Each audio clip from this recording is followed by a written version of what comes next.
So how are we gonna deal with all those tomatoes? Mm-hmm. You can't even see them all right now. No, you can't.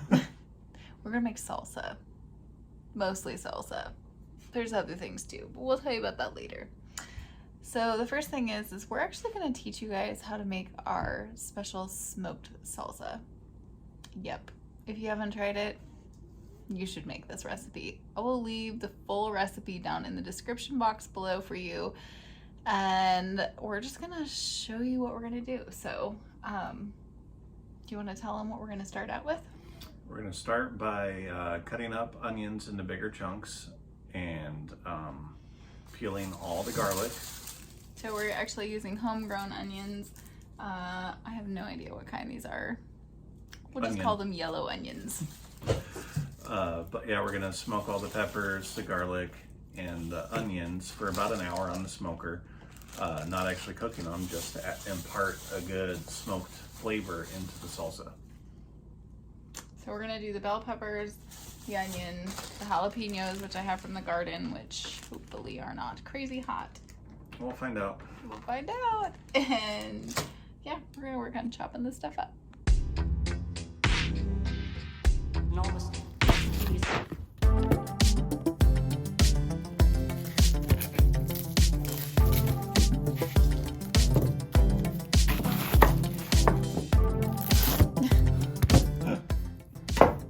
I just get so attached to these little guys. Hey guys, seriously? We're gonna do a video coming up.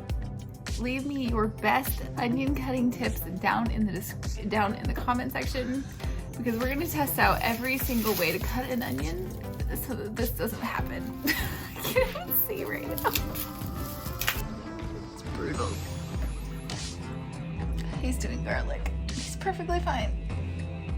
I think I have an onion I'm not a sensitivity. baby. I don't cry at onions. Did you hear that? Oh my gosh.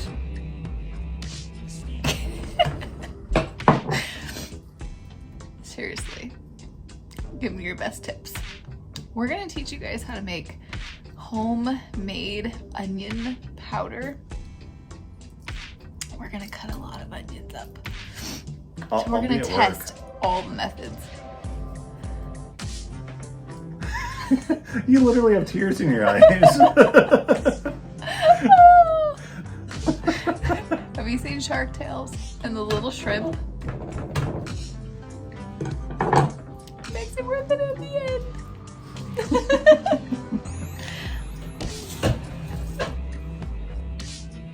Ready? Do you want me to film like you do that? Missed.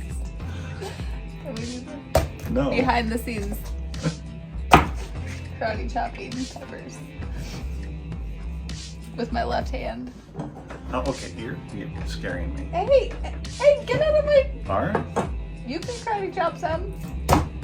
Yeah, I got that one. Okay, your turn. You have to do it with your right hand. Not with my fingers. Why not? That one won't stand up. You cheat.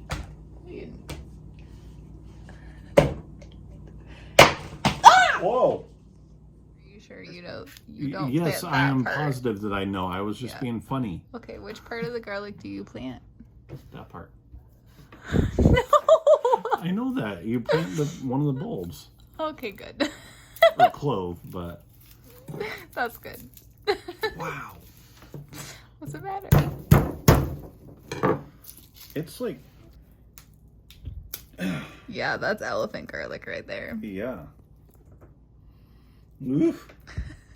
That's the good stuff. Micah says he's tired of doing garlic cloves, so he gave me one to do. Yep, that's right. It's not even as big as my pinky nail. This is what you deal with when you have homegrown garlic. That's not successful. Some peppers may have been hurt in the filming of this video. Once you have amassed a carnage of pepper inserts, insides, onions, garlic pieces, then you are ready to do the fun stuff. This is going to the smoker. Let's go.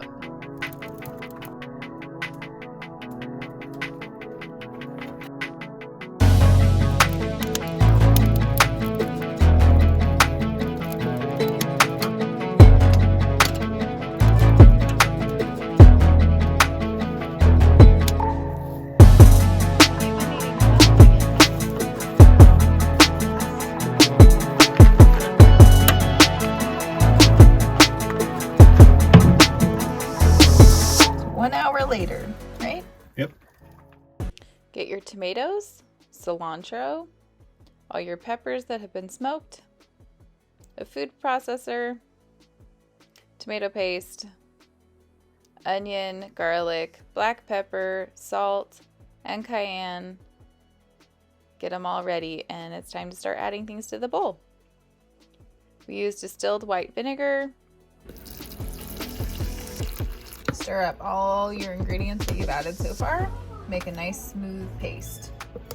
Then we're going to process our cilantro, our smoked veggies, and all of our tomatoes until they are the consistency that we're looking for.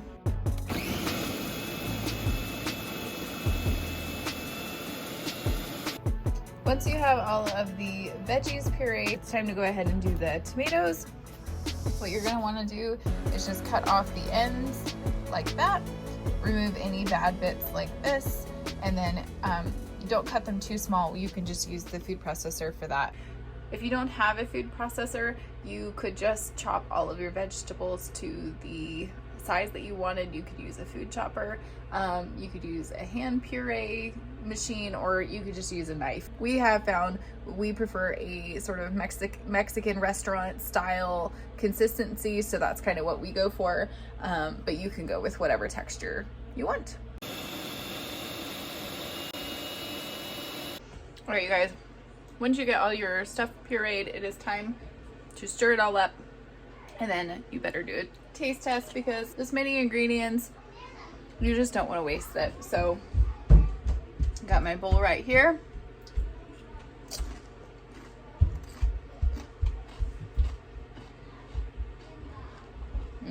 Ooh, gonna be a little spicy.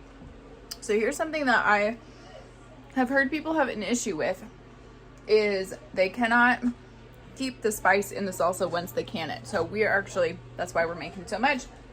We will be canning it, and I will be doing a lot more than this. This is supposed to be sort of our equivalent to like a medium salsa. I personally don't like to just keep eating and having my face melt off while I'm eating salsa. I just like it to be a nice warm heat that you can keep eating chip after chip. But if you want something that is more spicy than just a normal medium or mild salsa, then I suggest adding more cayenne pepper. Also Thai chili peppers.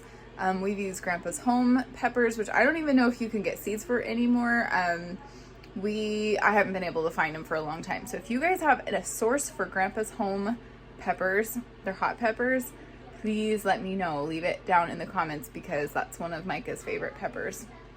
They are very spicy. Anyway, cayenne pepper. This is a super hot cayenne pepper powder. That seems to work the best. This recipe down in the description box, I will leave the entire full recipe for you guys. But if you don't want it spicy at all and you just want a regular mild salsa, then I suggest that you leave the cayenne out altogether. Now, you can make the same recipe and it will taste just as good if you do not if you do not smoke the peppers and the onions and the garlic and all of that. It would just be an amazing regular salsa. We also do like to make a batch like that just because sometimes when we want a recipe, we just don't want it to taste like smoke. So I will be making more batches. I can't believe that's a double batch right there. So the recipe that I'm going to put in the description box is a single batch. So if you want more than that, you want to be able to can it, definitely make a double batch. At the very minimum, make a double batch. Usually I'll do a double batch of medium, a double batch of hot, and a double batch of non-smoked salsa. And that usually gets us through for a whole year. That makes a lot of salsa. But this year, with all of these tomatoes, I just used out of that box and a few on the counter, and that was my double batch. So we're gonna have a lot of salsa, guys. So I would love for you to leave me your favorite recipes or videos or links or whatever down in the comment section so that I can make more things with these tomatoes. I am thinking I'm gonna tackle maybe making tomato sauce, because we primarily eat tomato sauce, diced tomatoes, crushed tomatoes, and salsa. So I think I will maybe either attempt crushed tomatoes or tomato sauce, but diced tomatoes are really easy. You just chop them up, throw them in a container, and water bath can them, and they're so simple. But none of my family members like chunky tomatoes. They don't like really tomatoes. So I don't know. What are your suggestions? I'm very curious.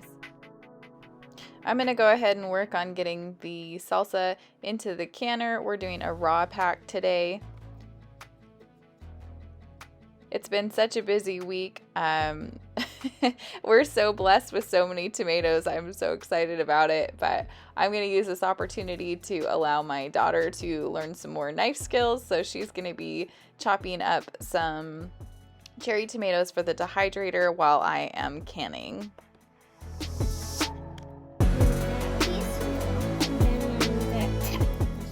I hope you guys enjoyed this video today. Thanks for hanging out. We'll see you again real soon.